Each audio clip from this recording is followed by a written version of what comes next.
TMJ kembali senaraikan calon warisan baru untuk Harimau Malaya selepas ini.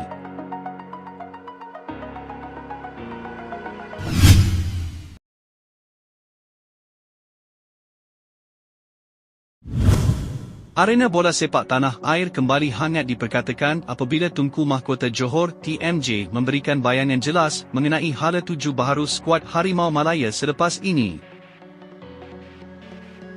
Fokus utama beliau kini terarah kepada usaha untuk kembali terus memperkukuh pasukan kebangsaan melalui senarai calon pemain warisan baru yang berkualiti dan mempunyai dokumen asli.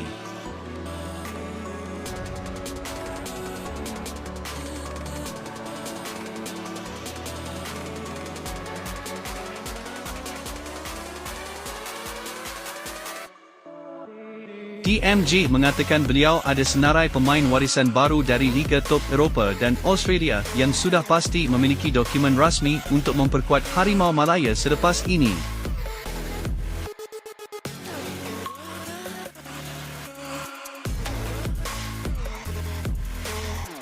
Langkah ini dilihat sebagai strategi jangka panjang untuk meningkatkan kualiti serta daya saing skuad negara di peringkat antarabangsa.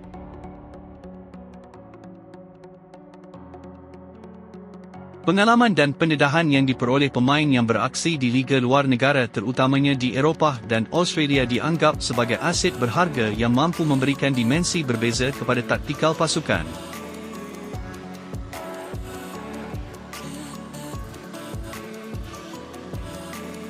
Walaupun pemilihan pemain sentiasa menjadi topik perdebatan, namun matlamat akhir baginda adalah untuk melihat Harimau Malaya kembali digeruni sebagai pasukan elit di rantau ini.